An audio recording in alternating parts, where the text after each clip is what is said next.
a reason to be grateful. Welcome to the Hopefulist, a daily talk show hosted by veteran broadcaster Wendy McClure. Join Wendy each day as she shares her life lessons that transformed her from perpetual pessimist to the ultimate hopefulist. The perfect morning show to get you caught up on the day's top stories while sharing insights that will lead to positive transformation and bring out the hopefulist in you. For more inspiration, visit Hopefulist.com. And now, here's your host and hopefulist, Wendy McClure. Hello and welcome to the Hopefulist. Thank you so much for joining me for your daily dose of inspiration and positivity. Starting out with the quote of the day from my You Are a Badass calendar. Jen Sincero writes, I told myself pretty much every day for 40 years that I had no idea what I wanted to do with my life, and as a result, remained in the fetal position of hopelessness and confusion for decades. Had I replaced the phrase, I don't know, with clues are all around me, I would have opened myself up to receive tidbits of clarity instead of slamming the door on Lord knows how many golden opportunities. Look for the clues. Don't just assume that you're stuck where you are. That's what I get from that lengthy little quote of the day. So it's Super Bowl Monday. Anybody watch the big game last night? Yeah, I was very disappointed. I was rooting for the Chiefs. I don't know. I mean, you got to give it to Brady. He's so awesome. He's like the ultimate athlete. But man, he's just not that likable, is he? Even at the end, when he's like, oh, there's no question this is where we're going to end up tonight, right? I mean, he's just so pompous. I guess he has reason to be, but I just don't think anybody needs to be pompous. And he's just not a likable guy, you know? So, football's over. No more football. There was a lot of really cool commercials. I just wanted to point out a couple of my favorites. The halftime show I won't even go into because I really didn't even watch much of it. You know, the Super Bowl is always one of those events that it's so hard to miss any of it because I love the game. I love the commercials. And luckily, I wasn't too tied to the weekend for sitting there for the entire halftime show. So I heard it was pretty dull. I watched, just a tiny bit of it. I did not realize, I think, that they were using jock straps as masks. That's okay. Glad I didn't realize that. But, the rest of the game, you don't want to miss a minute of it. You don't want to go to the bathroom or anything because you don't want to miss a great commercial. And I'd seen some commercials mentioned that I did not see. So I've been looking up some of the ones that people have been telling me about, starting with the Toyota one in the Olympic swimmer. I don't know if she was an Olympic swimmer. I'm not sure. But yes, that one was very moving. I really enjoyed Flat Matthew for Doritos 3D, Matthew McConaughey. That was pretty funny. I thought the Gwen and Blake commercial for T-Mobile, Adam was in it as well. Supposedly set them up. I mean, it was all in jest, I assume. They met at the actual Voice, I believe. There was a commercial for Grubhub with Sesame Street. That one was early on. It was one of my first favorites. There was a couple of these Paramount commercials running throughout the game, and the first one I really liked. They had, all these people climbing up a mountain, and the trailer at the end is Snooki. And she's just like, I'm too hungover for this. Love or hate Snooki. You gotta love her. What else? The Bud Light Lemons commercial. There was a commercial for their lemonade seltzer with 2020 being the year of the lemon. That was pretty good. But my absolute ultimate favorite. Ultimate. It's so me, and I just happen to use this product. I use this product a lot, shall we say. Michelob Ultra. Did you see their happy commercial? It's showing a bunch of athletes and their moment of winning. And the message that they're trying to get across is joy doesn't only happen at the end of the journey. Joy is the whole game, not just the end game. And then it ends with, are you happy because you win? Or do you win because you are happy? Kind of a take on the, are you happy because you're grateful, or are you grateful that you are happy? You can turn that into a bunch of different things. But I thought, oh my gosh, this is what I try to preach and talk about all the time. Find the joy in the journey.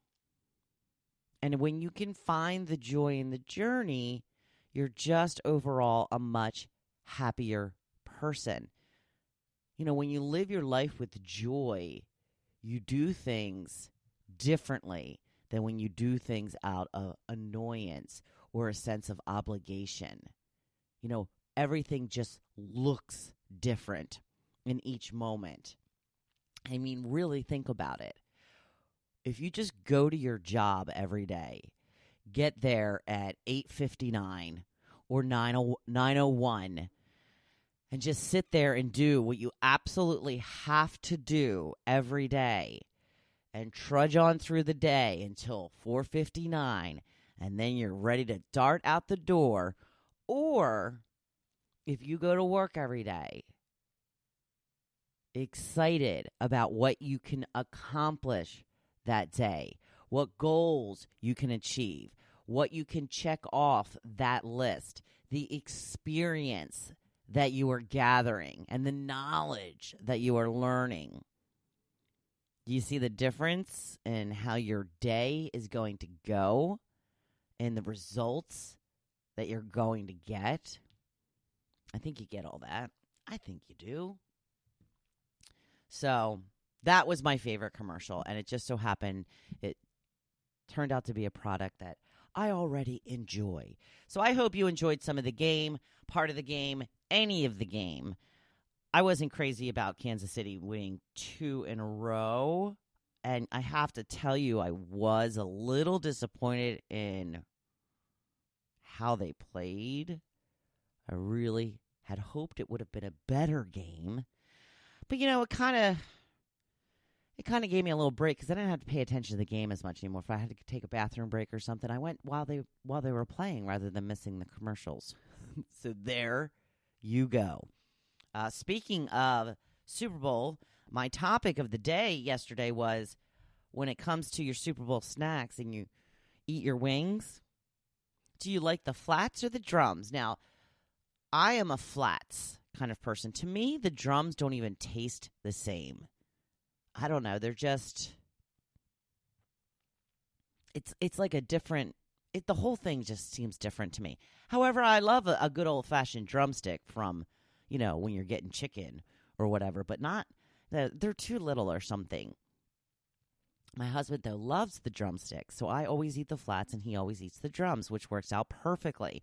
Now, for my little informal poll, it was across the board 50-50. We got 50% of the votes for flats and 50% of the votes for drumsticks.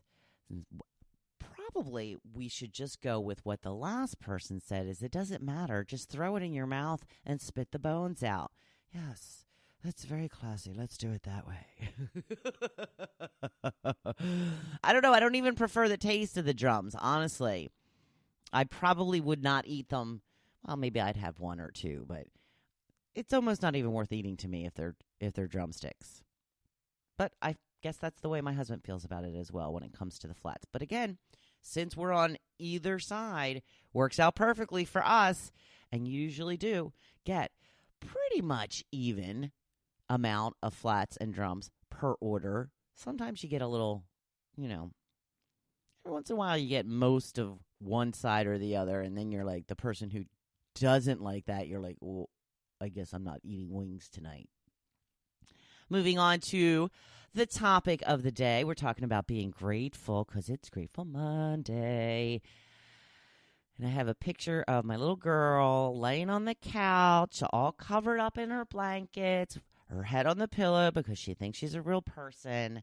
And we did have a little bit of a health scare with her in the past few days. I noticed that she was licking herself in a particular spot nonstop. So when I went to examine, I saw there was a lump. Of course, my mind went to worst case scenario, and I had to wait 2 days to get her to the doctor, which was complete torture. But luckily and gratefully, it turned out to be just an infection. She is on the mend and already feeling much better. So this spoiled little girl just hit the jackpot because she will be that much more spoiled now.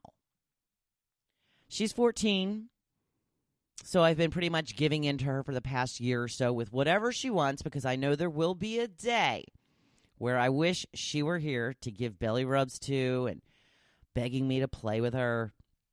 Now, I feel she has a lot of life left in her. She's still pretty energetic. She loves to play. She's gone a little deaf, that's for sure.